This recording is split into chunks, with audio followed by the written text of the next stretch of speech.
प्रभु की आशीष में चलना तो अगला कदम है। उसने आपको उद्धार दिया कि आप प्रभु की आशीष में चल सके, लेकिन आपको इच्छा रखकर आज्ञाकारी होना है। इच्छा रखना तो पूरी तरह से स्वीकार करना है जो प्रभु ने किया है, जो प्रभु ने किया उसे स्वीकार करना, और आज्ञाकारिता का संबंध है जो उसने किया है उसे करना। जब हम ये दो काम करते हैं, दो शर्तें, यही आपको देश की उत्तम उपज खाने की दशा में लाते हैं।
गलातियों अध्याय 3 और मैं पढ़ता हूं वचन 7 से आगे। मैं न्यू किंग जेम्स वर्जन उपयोग कर रहा हूं। अतः ये जान लो कि जो विश्वास करने वाले हैं वे ही अब्राहम की संतान हैं।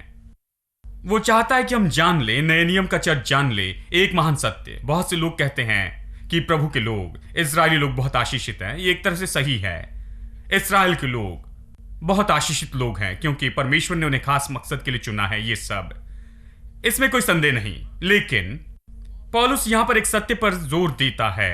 इसे भी नए नियम के चर्च को समझना चाहिए। मैं सोचता हूं कि इसे ज्यादातर अनदेखा किया गया और गलत समझा गया, और वो ये है, वो कहता है इसलिए ये जान लो कि जो विश्वास करने वाले हैं वो अब्राहम की संतान है। वो इस हद तक कहता है कि जो विश्वास से हैं वो अब्राहम की संतान है। अब्राहम की शारीरिक वंशज ही नहीं, केवल वे जो विश्वास से हैं। इसका अर्थ है जिन्होंने परमेश्वर पर विश्वास किया जैसे अब्राहम ने किया था और विश्वास से धर्मी ठहराया गया, वो ही परमेश्वर की संतान है।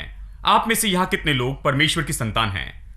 पौलुस चाहता है कि जाने कि केवल जो विश्वास से है वही अब्राहम की संतान है, परमेश्वर की संतान नहीं। ये अब्राहम की संतान है, इसके बारे में कहता है। तो वो कहता है जो विश्वास करने वाले हैं वो ही अब्राहम की संतान है, यानी हम अब्राहम की संतान है। अगला वचन कहता है पवित्र शास्त्र ने पहले ही से यह जानकर कि परमेश्वर अन्य जाति को विश्वास से धर्मी ठहराएगा, पहले से ही अब्राहम को यह सुसमाचार सुना दिया कि तुझ में सब जातियां आशीष पाएगी। ये कहने के बाद इन अन्य जातियों को पौलुस प्रचार करता है, वो भी अब्राहम की संतान है, क्योंकि केवल जो विश्वास है वो अब्राहम की संतान है। वो अन्य जाति के बारे में कहता है, इसलिए इस भाषा में कहता है वो नहीं चाहता कि वो परदेसी जैसे महसूस करे प्रभु की प्रतिज्ञाओं के लिए। वो नहीं चाहता कि वो परमेश्वर की बातों के लिए एलियन जैसे महसूस करे। वो चाहता है कि वो घर जैसे महसूस करे। वो चाहता है कि वो परिवार जैसे महसूस करे। वो कहता है चिंता ना करना क्योंकि तुम अन्य जाति हो, कुछ गलत नहीं। जो विश्वास से हैं वो ही अब्राहम की संतान है। वो कहता है परमेश्वर ने इसे देखकर, वचन ने से पहले से ही ये जानकर, परमेश्वर अन्य जातियों को विश्वास से धर्मी ठहराएगा। यानी अन्य जाति जो यहूदी विश्वास से नहीं है वो विश्वास से धर्मी ठहराए जाएंगे। उसने अब्राहम को सुसमाचार सुनाया, यीशु के आने के पहले ही सुनाया कि तुझ में सब जातियां आशीष पाएगी। लगता है कि परमेश्वर ने अब्राहम को पहले ही बता दिया कि तुझ में पृथ्वी के सारे कुल आशीष पाएंगे, केवल तेरे बेटे ही नहीं। प्रभु की प्रतिज्ञा केवल अब्राहम और उसके बेटों के लिए ही नहीं थी, उसका बीज यानी उसका वंश ही नहीं, लेकिन यह पृथ्वी के सारे कुल के लिए भी थी। वो अब्राहम की आशीष से आशीषित हो गए, परमेश्वर ने पहले कह दिया था। उत्पत्ति अध्याय 12 वचन 3 में जब परमेश्वर ने पहली बार अब्राहम से प्रतिज्ञा की कि वो उसे आशीष देगा। फिर वचन 9 में वो इस तरह से कहता है, जो विश्वास करने वाले हैं वे विश्वासी अब्राहम के साथ आशीष पाते हैं। कितने लोग विश्वास करते हैं कि आशीषित हैं? आप विश्वासी अब्राहम के साथ आशीषित हैं। जो विश्वास से है वो आशीषित हैं। आप आशीषित हैं। सब लोग कहें मैं आशीषित हूं। मैं सोचता हूं कि आपको घर में 100 बार इसे कहना चाहिए, आप आशीषित हैं। जब भी आप भीतर जाते कहें मैं आशीषित हूं। भीतर जाते समय, घर से बाहर जाते तो कहें मैं आशीषित हूं। जब आप जागते तो कहें मैं आशीषित हूं। जब आप सोने के लिए लेटते तो कहें मैं आशीषित हूं। आपको खुद को याद दिलाना चाहिए मैं आशीषित हूं, आशीषित हूं, आशीषित हूं। आपको आशीष कहनी है। जब तक वो आशीष आप पर न आ जाए, वो आपके दिल और मन में असली ना हो जाए कि आप विश्वास करने लग जाए कि आप सच में आशीषित हैं प्रभु से। जानते इसी तरह से आप इसे भीतर ले सकते हैं। अपने दिल और मन में आप आशीषित हैं। इसे कहते जाए आप आशीषित हैं। हर समय आते जाते, इसलिए व्यवस्था विवरण में इस तरह से रखा गया है। बाहर जाते हुए आशीषित हैं, भीतर आते हुए आशीषित हैं। और ये सब क्यों? गांव में आशीषित है, शहर में आशीषित है। क्यों इतनी बार आशीषित कहना चाहिए? क्योंकि इतनी बार कहने के कारण यह सच्चाई भीतर आती है कि आप सच में आशीषित हैं। प्रभु चाहता है कि आप सच में जाने कि आशीषित हैं, इसलिए वो इसे इतनी बार कहता है। नहीं तो फिर वो कहता तुम आशीषित हो और किस क्षेत्र में आशीषित हो उसकी सूची दे देता। लेकिन वो कहता तुम आशीषित हो, आशीषित हो। बार बार वो कहता है कि तुम आशीषित हो। और फिर वचन 13 में बताता है कि हम कैसे आशीषित हुए। इतने आशीषित मसीह ने जो हमारे लिए श्राप बना, हमें मोल लेकर व्यवस्था के श्राप से छुड़ाया, क्योंकि लिखा है जो कोई काट पर लटका जाता वो श्रापित है। इस तरह से हमने आशीष पाई। मसीह ने हमें श्राप से छुड़ाया। हम तो सच में श्राप में श्रापित थे। मसीह ने हमें श्राप से छुड़ाया है। वो हमारे लिए श्राप बनाया गया। जैसे लिखा है कि श्रापित है वो जो काट पर लटकाया जाता है। कलवरी के क्रूस पर जहां हमारा छुटकारा हुआ है, वहीं पर हमारे श्रापों के बदले में उसकी आशीष दी गई कि अब्राहम की आशीष, वचन 14, अन्य जाति पर आ सके। यीशु ने कलवरी के क्रूस पर श्राप क्यों लिया? कि अब्राहम की आशीष अन्य जाति पर आ सके, गैर यहूदी लोगों पर जिन्होंने विश्वास से यीशु को उद्धारकर्ता प्रभु स्वीकार किया है, वो अब्राहम की आशीष पा सके। आज के दिन मैं सच में चाहता हूं कि जिस दिशा में हम जा रहे हैं उसमें आगे बढ़े, लेकिन इसे देखते हैं थोड़ी अलग ही दिशा से। इस तरह से कि इस सच्चाई पर जोर देना चाहता हूं कि आप अब्राहम की आशीष में चलना शुरू करेंगे केवल जब आप इच्छा रखते हैं और इच्छा के साथ स्वीकार करते हैं, इच्छा के साथ विश्वास करते हैं और विश्वास से लेते हैं। यह अपने आप नहीं होता।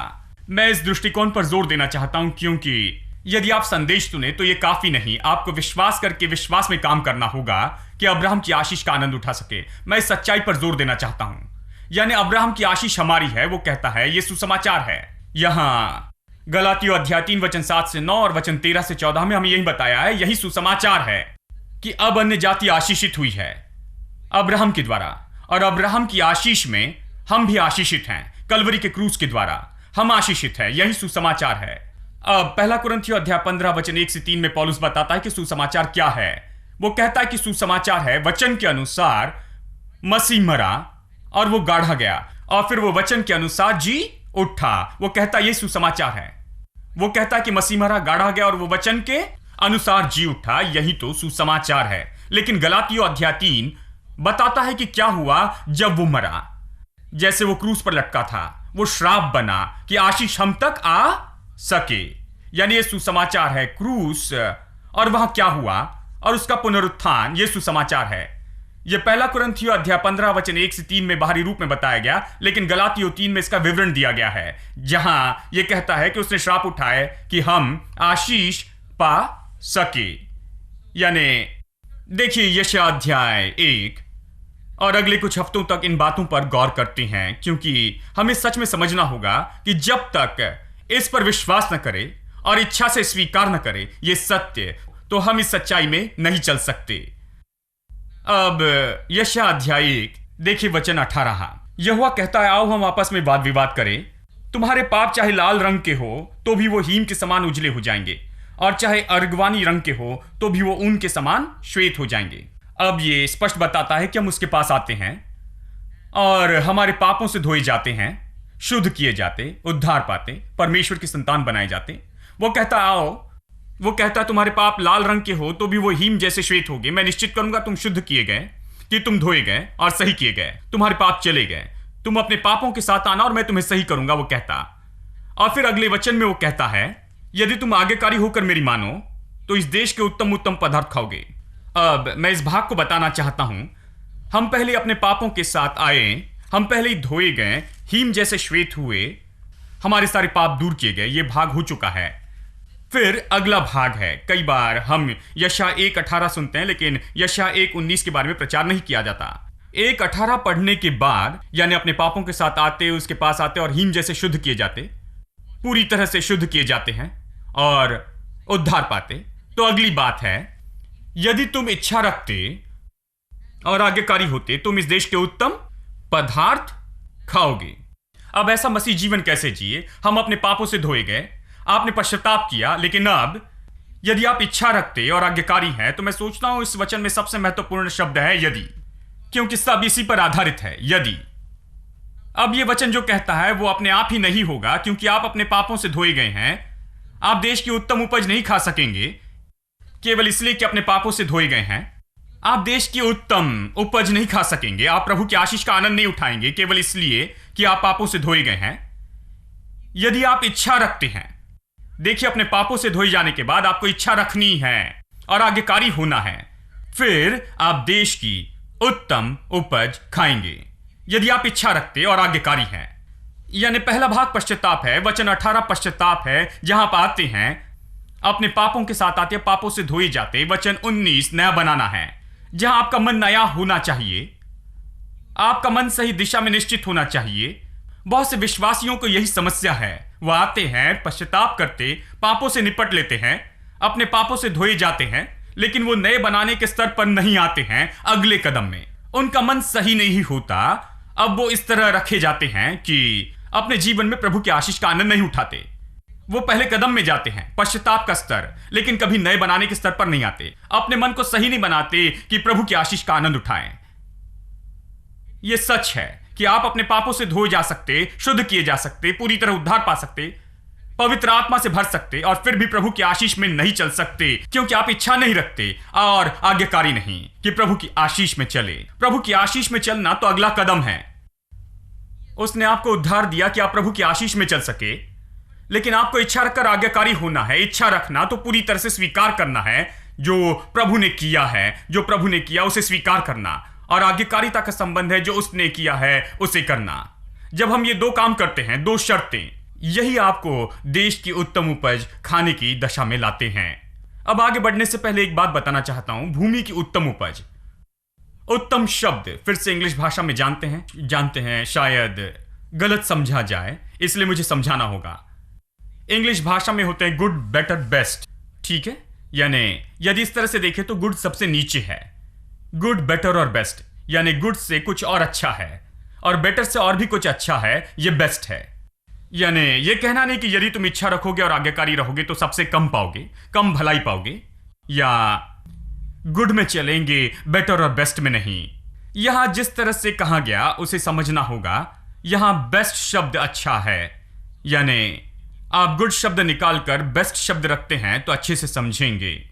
तो यह कहता है कि यदि आप इच्छा रखकर आज्ञाकारी होते हैं तो तुम भूमि की बेस्ट उपज खाओगे। प्रभु यही कहने की कोशिश कर रहा है, केवल गुड ही नहीं, केवल बेटर ही नहीं, लेकिन बेस्ट, भूमि की उपज। अब बहुत अच्छी चीजें हो रही हैं, जानते हैं, अब बेस्ट जीवन का आनंद उठा सकते हैं, लेकिन कई बार प्रभु के लोग बेस्ट जीवन का आनंद नहीं उठा सकते क्योंकि उनका मन बेस्ट जीवन जीने के लिए निश्चित नहीं किया गया। क्योंकि वो सोचते हैं, यह कहता है कि तुम भूमि की उत्तम उपज खा सकोगे, सब लोग कहे देश की उत्तम उपज। मुझे हमेशा बताया गया जब हम स्वर्ग में जाएंगे केवल तब सब कुछ अच्छा होगा। तो हम हमेशा अपेक्षा करते रहे कि सारी अच्छी चीजें तो केवल स्वर्ग में ही होगी, तो हम स्वर्ग की राह देखने लगे कि अच्छी चीजों का आनंद उठा सके। यानी प्रभु खासकर कहता है कि तुम भूमि की उत्तम उपज खाओगे, भूमि तुम्हारे लिए बनाई गई है, भूमि उत्तम उपज उपजाएगी। प्रभु चाहता है कि भूमि में से जो उत्तम उपज आए वो आपके लिए हो, भूमि से जो उत्तम आता है वो प्रभु की संतान का होना चाहिए। प्रभु कहता है कि तुम भूमि की उत्तम उपज खाओगे, स्वर्ग में जाने के बाद नहीं, आप उसे यहां पर पाएंगे। हाँ, मैं कहानी बताता हूं कि एक भाई यहां से इंग्लैंड गए। यहां गरीबी में दुख उठाने के बाद वो पानी के जहाज में चढ़े और मार्ग में केवल स्नैक्स खाए, क्योंकि वो सोचते थे कि उनके पास पैसा नहीं है कि अमीर लोगों के साथ में खाएं उस शिप के डाइनिंग हॉल में। जब वो वहां पहुंचे तो जिन्होंने उन्हें बुलाया था वो ब्रिटिश आदमी इन्हें इतना दुबला पतला देखकर चकित हो गए। पूछा क्या हुआ? उन्होंने कहा मेरे पास पैसा नहीं था, मेरे पास बस टिकट के लिए पैसे थे, खाने के लिए नहीं थे। फिर उन्होंने कहा मुझे टिकट दिखाओ, इसे पढ़ो। जी ये कहता मद्रास से लंदन। उसने कहा पीछे पढ़िए। पीछे लिखा था इसमें खाने का खर्चा है, पूरी यात्रा का। उस टिकट में खाना भी था। मैं बताना चाहता हूं कि जो टिकट परमेश्वर ने हमारे लिए खरीदा है, देखिए बहुत से लोग देखते हैं कि उद्धार स्वर्ग का टिकट है। वो सोचते हैं कि ये मानो मद्रास से लंदन के बजाय मद्रास से स्वर्ग तक है। टिकट खरीदा गया है, मैंने उद्धार पाया, बपतिस्मा लिया, मैं पवित्र आत्मा से भर गया, मैं स्वर्ग में जाने के लिए तैयार हूं। यानी वो स्वर्ग में जाने के लिए तैयार है। वो सोचते हैं कि उद्धार स्वर्ग का टिकट है, लेकिन आपको पूरा टिकट पढ़ना चाहिए, क्योंकि टिकट में केवल मद्रास से लंदन नहीं लिखा है, लेकिन इसमें बहुत सी चीजें हैं। जानते हैं ये फाइन प्रिंट में प्रिंट किया गया, इसे पढ़ना होगा क्योंकि आपके लिए है। आपने केवल ट्रिप के लिए ही नहीं चुकाया, लेकिन ट्रिप के साथ आने वाली सारी चीजों के लिए भी चुकाया है। हेलो, यह सबसे निराश करने वाली बात होगी जब आप स्वर्ग में जाएंगे पूरी तरह थक कर, पूरी तरह मार खाएं, और प्रभु आपकी ओर देखकर कहेगा तुम स्वर्ग में आए, बेस्ट का आनंद लो, लेकिन पृथ्वी पर भी इसका आनंद उठा सकते थे। स्वर्ग की उत्तम उपज नहीं, भूमि की उत्तम उपज। सब लोग कहें भूमि की उत्तम उपज। यानी परमेश्वर चाहता है कि आप यहां उत्तम पाएं। वो चाहता है कि यहां उत्तम तरह से जिए। वो चाहता है कि आप सबसे उत्तम रहने की जगह पर रहे। वो चाहता है कि आप सबसे उत्तम घर में रहे।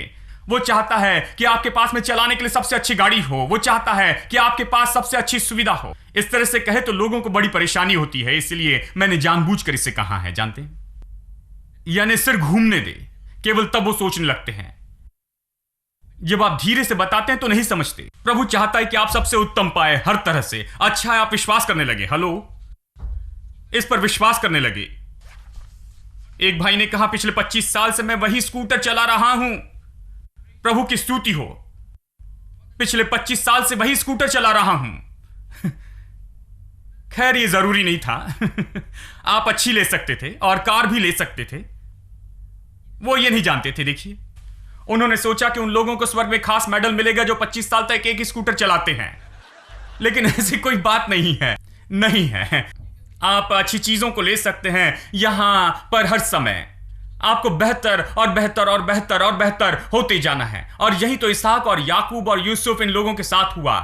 दिनों दिन वो बढ़ते गए, वो बढ़ते गए और बढ़ते गए, और वो बहुत महान हो गए। बाइबल कहती है वो बढ़ते गए। उनके जीवन के हर क्षेत्र में उन्नति होती रही। उन्होंने सबसे उत्तम का आनंद उठाया। आप अब्राहम की कहानी पढ़िए, हम अब्राहम की आशीष कह रहे हैं। उसने उत्तम का आनंद उठाया। यह प्रभु की आशीष, हम इसी पर चर्चा कर रहे हैं। उसने उत्तम का आनंद उठाया, इसहाक ने उत्तम का आनंद उठाया, याकूब ने आनंद उठाया, यूसुफ ने आनंद उठाया, दाऊद ने उत्तम का आनंद उठाया। आप मुझे एक व्यक्ति बताइए जिसने प्रभु पर विश्वास किया और उत्तम का आनंद नहीं उठाया। पूरी बाइबल में उन्होंने सबसे उत्तम का आनंद उठाया। लेकिन विश्वासी लोगों को उत्तम का आनंद उठाने में यही समस्या है। वो ये विश्वास नहीं करते कि आशीष तो सुसमाचार में है। वो केवल अपनी आत्मा के उद्धार के लिए विश्वास करते हैं या पापों से उद्धार के सुसमाचार में, लेकिन आशीष में नहीं। उद्धार पूरा है, यह पैकेज है, इसमें बहुत कुछ आता है। आप केवल स्वर्ग में जाने का प्रचार करते हैं तो यह थोड़ा प्रचार करते हैं, और लोग इस थोड़े में विश्वास करने के लिए मूर्ख हैं। सारा जीवन भर वो आपको सुनते हैं, वो बहुत थोड़ा विश्वास करते हैं, थोड़ा ही पाते हैं। उद्धार तो पूरा पैकेज है। ये ग्रीक शब्द सोजो से है, ये सोसो नहीं। यदि किसी से पूछे कैसे तो कहते सोसो, मतलब बहुत बुरा नहीं, बहुत अच्छा नहीं, कहीं बीच में लटका हूं। कुछ अच्छा है, कुछ बुरा है, यही सोसो का अर्थ है। लेकिन ये सोसो नहीं, ये सोजो है। ये ग्रीक है, इंग्लिश नहीं। सोजो का ग्रीक में अर्थ होता है सब कुछ। आत्मा, प्राण और शरीर में, आपके जीवन के हर एक क्षेत्र में, जीवन के हर एक क्षेत्र में सबसे उत्तम, यही तो उद्धार का मतलब है। बहुत से लोग अटक जाते हैं क्योंकि उद्धार का संबंध केवल पापों की क्षमा से लगाते हैं और वो स्वर्ग में जाएंगे, और इसलिए वो उसका आनंद नहीं उठा पाते। आज मैं आपको बहुत से वचन से दिखाना चाहता हूं कि उद्धार में बहुत कुछ है। यानी सच में उद्धार तो ये है, केवल ये नहीं कि पापों की क्षमा पाए और स्वर्ग में जाने के योग्य हो, लेकिन उद्धार तो ये है कि पापों की क्षमा पाए और उससे प्रभु की आशीष के लिए योग्य बने। ये तो श्राप की दशा से निकलकर जीवन की आशीष की दशा में आना है। ये श्राप से आशीष में जाना है। गलातियों अध्याय 3 वचन 13 के अनुसार ये केवल पापों की क्षमा में जाना ही नहीं, ये तो श्राप से आशीष में जाना है। आपके जीवन के हर एक क्षेत्र में आशीष पाना है। अब हमें उस पर मन लगाना है। हमने उद्धार पाया, हमारा मन उसके साथ में मिले और इच्छा रखे। इसलिए मैं बताऊंगा कि अपने जीवन में इच्छा रखे कि इसे स्वीकार करे। जब तक यह विश्वास न करे कि उद्धार में आशीष है, आप कभी आशीष नहीं पाएंगे। बहुत से अच्छे विश्वासी लोग हैं, वो अच्छे हैं लेकिन पूरी तरह गलत हैं। वो स्वर्ग में जाएंगे, मुझे पता नहीं किस आकार में स्वर्ग में जाएंगे। यानी आपको मन सही करना है कि आशीष का आनंद उठा सके। मानना होगा कि आशीष ही सुसमाचार है।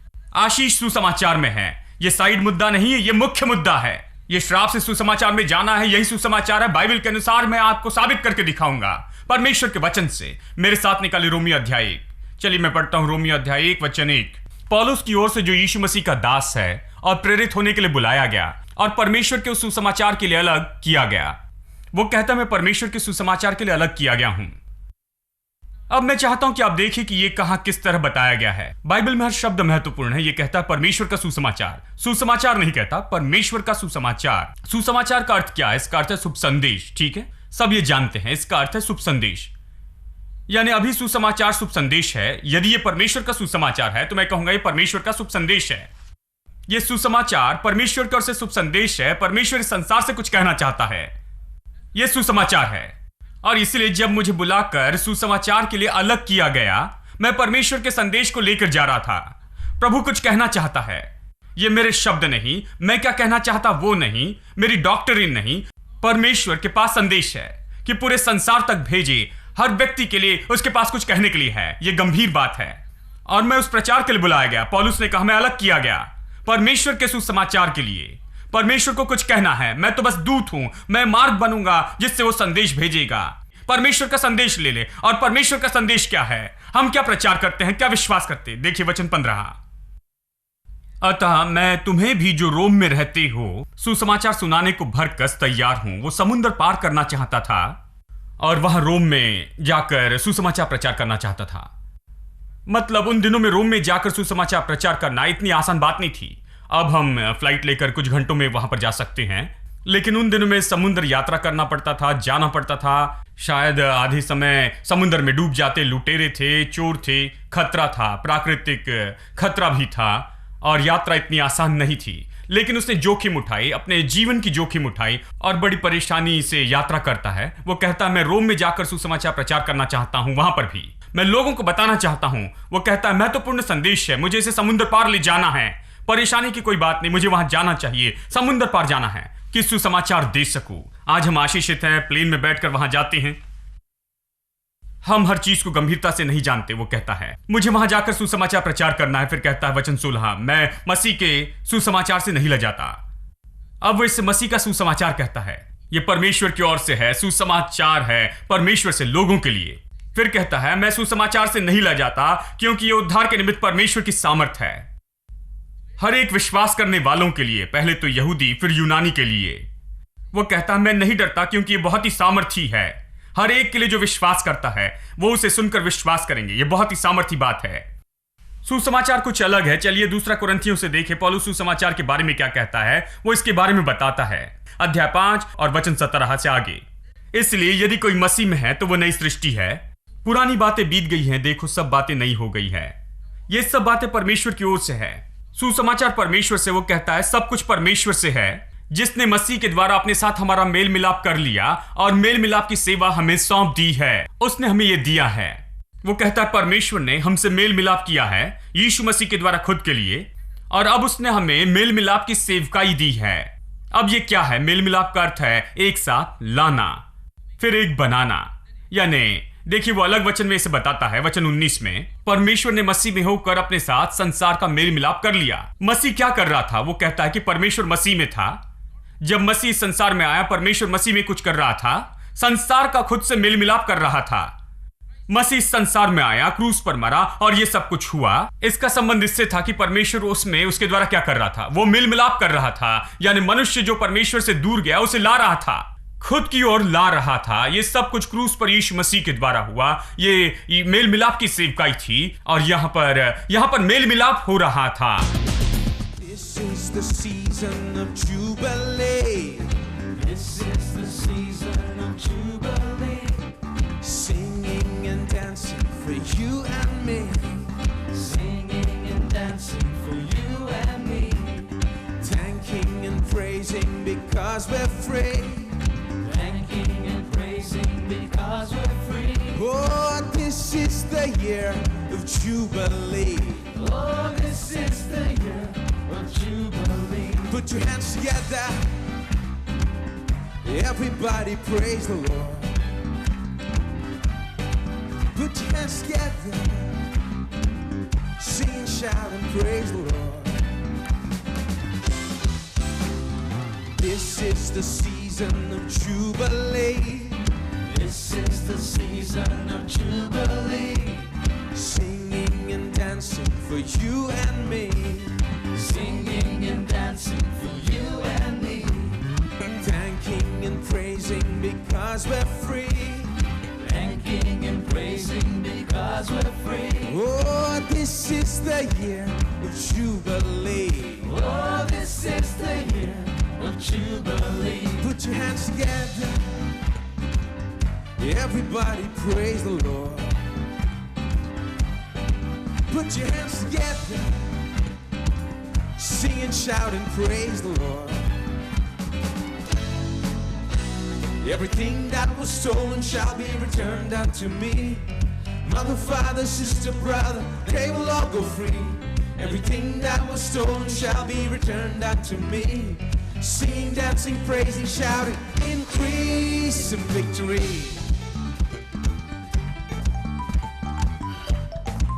Sing that again. Everything that was stolen shall be returned unto me. Mother, father, sister, brother, they will all go free. Everything that was stolen shall be returned unto me. Singing, dancing, praising, shouting, increase in victory.